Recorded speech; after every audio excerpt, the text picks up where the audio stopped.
नमस्कार दोस्तों, the young Indian talk में आपका स्वागत है। मैं राकेश कुमार झा। आज हम एनालिसिस करेंगे कृष्ण कुमार ऋषि जी का वर्क का, उनके 5 साल का काम का। ये उनका दूसरा टर्न है बनमनखी विधानसभा क्षेत्र के एज ए एमएलए के रूप में। अब तो वे जो मुख्यमंत्री भी अब तो वो मंत्री भी बने, वो भी पर्यटन मंत्रालय। आइए देखते हैं उनके काम का। और उससे पहले मैं एमएलए कृष्ण कुमार ऋषि जी को ये बतला दूं कि जो सक्सेना को अपना नज़रअंदाज कर रहे हो, ये कहीं आपको भारी ना पड़ जाए अगला इलेक्शन में।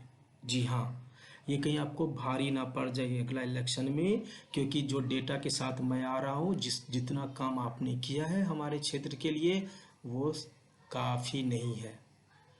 वो रियली में काफ़ी नहीं है। 2 टर्न 10 साल के अपने एमएलए करियर में आपने जो काम किया है वो कोई भी बंदा काम कर सकता है। अरे रोड तो हमारे मुखिया भी बना देते हैं। आपने कौन सा तीर मार दिया? एज ए एमएलए आपने कौन सा तीर मार दिया? आपने एज ए मंत्री आपने कौन सा तीर मार दिया? कौन सा उद्योग धंधे आपने लगवा दिए? कौन से कल कारखाने आपने लगवा दिए? या एज ए पर्यटन मंत्रालय हमारे सुखसेना में, हमारे बनमनखी में बहुत सारे पर्यटक स्थल हैं, किसकी आपने सौंदर्यीकरण करके उसकी जो है पर्यटन स्तर पर जो है उसको डेवलप किया? कुछ भी नहीं किया। तो welcome to the show, the youth voice for the youth. और मैं राकेश आप सभी का स्वागत करता हूं the young Indian talk channel में। आज जो ये वर्क जो मुझे मिला गया था कि ऋषि कुमार का जो एनालिसिस, वर्क एनालिसिस है जो उन्होंने किया है, और उसके मध्य पर देखते हैं कि वो कितना सफल हुए हैं एज ए एमएलए। ग्राउंड स्तर पर, हकीकत स्तर पर तो ऐसा कुछ भी नहीं लगता है कि कृष्ण कुमार ऋषि जी ने कुछ भी हकीकत ज़मीनी स्तर पर काम किया है। 1-2 रोड, 2-4, 10 रोड बना देने से वो उस काम को मैं काम नहीं मानता हूं, जो कि जिनको कि 2 टर्म जो है एमएलए बनने का सौभाग्य ये जनता जनार्दन ने दिया है। तो उन जनता जनार्दन के लिए आप जो सिर्फ 2-4-10 रोडें बनवा दिए, वो भी आज के डेट में जो प्रवासी के रूप में हम लोग जो गांव आए हुए हैं और जो गांव की स्थिति देखते हैं, थोड़ा सा बारिश होता है तो कीचड़ ही कीचड़ है। जी हाँ कृष्ण कुमार जी, कीचड़ ही कीचड़ हैं। अगर आप में उस कीचड़ में आपको कमल के फूल खिलाने हैं तो आ जाइए। लेकिन इस वक्त सुखसेना का 13,000, जी हाँ 13,000 वोटर, जिसको कि आप कम आंक रहे हो, तो आपको बता दूं कि सुखसेना बिहार का दूसरा सबसे बड़ा गांव है और पूर्णिया का सबसे बड़ा गांव है और बनमनखी का भी सबसे बड़ा गांव है, जहां पर कि 13,000 वोटर है। वो कभी भी आपको हिला के डुला सकता है। सुखसेना के वोटर कभी भी आपको हिला के डुला सकता है। तो इस चीज़ को आप इग्नोर नहीं करें और देखते हैं कि आगे का डिस्कशन में हम आपके लिए क्या डेटा लेके आए हैं। तो बने रहिए हमारे साथ। आज सुखसेना शक्ति वर्सेस बनमनखी एमएलए कृष्ण कुमार ऋषि के वर्क का एनालिसिस करेंगे हम, और उस वर्क के एनालिसिस करने पर हम देखते हैं कि ऋषि कुमार जी कितने सक्सेस हुए हैं। दोस्तों दोस्तों लाइव डिस्कशन में, आज के इस लाइव डिस्कशन में जो पोस्टमार्टम विश्लेषण हम कृष्ण कुमार ऋषि के कार्यों पर करेंगे, उससे पहले हम बताते हैं कि सुखसेना के बारे में। आइए थोड़ा सा जानते हैं सुखसेना के बारे में। मैं ज़्यादा टाइम नहीं लूँगा, 60 से 120 सेकंड लूँगा मैं ज़्यादा से ज़्यादा। सुखसेना विलेज में 2 पंचायतें हैं जो कि बरड़ा कोठी ब्लॉक में आता है। ये जो पूर्णिया डिस्ट्रिक्ट से करीब 45-46 किलोमीटर है। ये पटना से करीब 280 से 290 किलोमीटर और कुछ रोड से 300-325 किलोमीटर की दूरी पर भी आता है। आइए इसके थोड़ा सा सुखसेना के भौगोलिक, उसकी अदर विशेषता के बारे में जानते हैं कि क्यों सुखसेना एक इम्पोर्टेंट गांव है। सुखसेना जो कि एक सबसे बड़ी ब्राह्मण बस्ती है पूर्णिया की, बिहार की सबसे सेकेंड लार्जेस्ट गांव है। करीब करीब 13,000 से ज़्यादा का पॉपुलेशन है, वोटर हैं। आखिर फिर भी हम सुखसेना को चाहे एमपी के क्षेत्र हो या एमएलए के क्षेत्र हो या एमएलए हो या एमपी हो, सभी जो है इग्नोर करते हैं। तो मैं उनको बता दूं कि सक्सेना के बारे में कि 13,000 वोटर के साथ सक्सेना किसी भी एमएलए को इधर से उधर कर सकता है, किसी भी एमएलए को चट से पट कर सकता है और किसी भी एमपी के सिंहासन को भी हिला कर रख सकता है। तो आइए सक्सेना के बारे में थोड़ा सा और हम जानकारी लेते हैं। जी हाँ, एग्जैक्टली जो मैंने आपको कहा था कि जो सक्सेना का जो डेमोग्राफी है वो 13,235, 2021 की जनगणना के अनुसार हमारा पॉपुलेशन 13,235 है, जिसमें कि करीब करीब 2650 हाउस है, घरें हैं। टोटल मेल का पॉपुलेशन 6,796, फीमेल पॉपुलेशन 6,439। और जो इस लोकेलिटी में जो सक्सेना विलेज में जो मेजॉरिटी जो लैंग्वेज यूजेज होती हैं वो होती है मैथिली और हिंदी।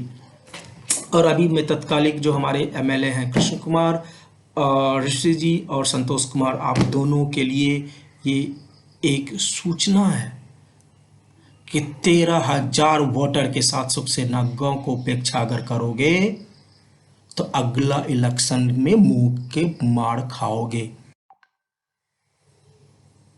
और इसीलिए ये आज का डिस्कशन में हम सिर्फ ये देखेंगे कि ऋषि कुमार ने, कृष्ण कुमार ऋषि ने सक्सेना गांव के लिए क्या किया।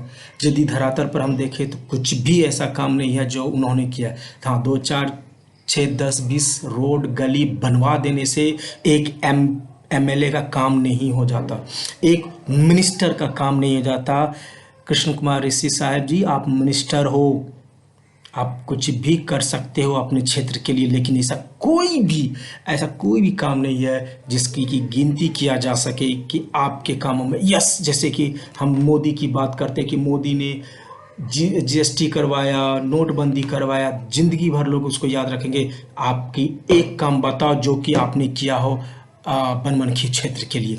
कुछ भी नहीं। जब मैंने यूथ से, विलेजर से बात की तो उन्होंने सिर्फ एक ही कहा, हाँ 2 4 गली तो बनवा दिए, 2 4 रोड तो बनवा दिए, वो भी 2 4 गली के रोड हैं। बहरा बनमनखी रोड गंदा से गंदा है। बहुत सारे ऐसे मेन रोड हैं जो गंदे से गंदे स्थिति में है, अगर आओगे तो कमर की हड्डी टूट जाएगी। कृष्ण कुमार ऋषि साहब, आइए और भी डेटा निकालते हैं, आपके कर्मों का लेखा जोखा निकालते हैं।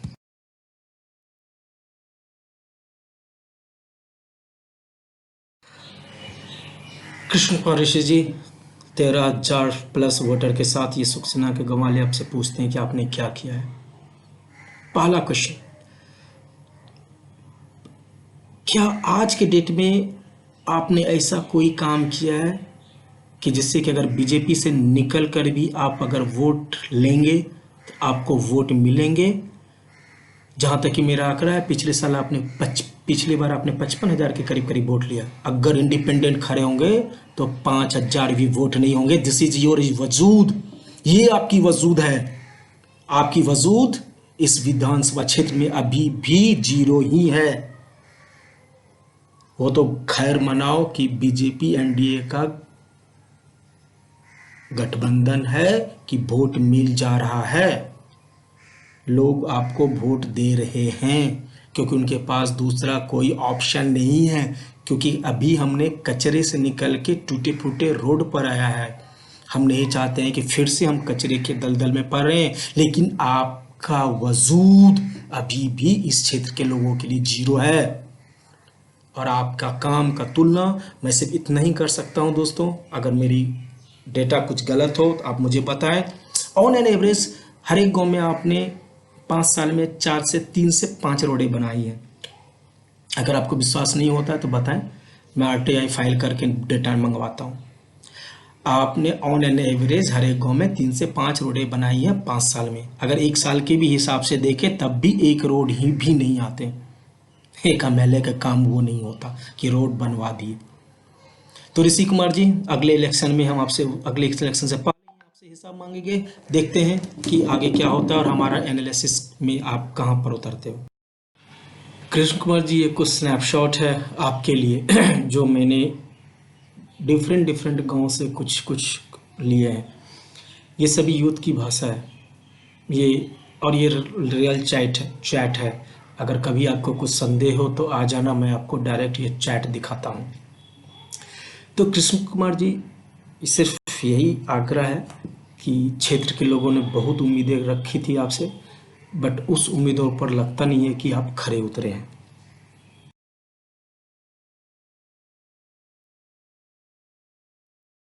दोस्तों, तो तमाम जानकारी के बेसिस पर, तमाम डेटा के बेसिस पर एक छोटा सा ये कंक्लूजन तो नहीं हो सकता, बट जो हमारा एनालिसिस है वो कहता है कि ऋषि कुमार जी को 100 में कितना मार्क्स मिलना चाहिए?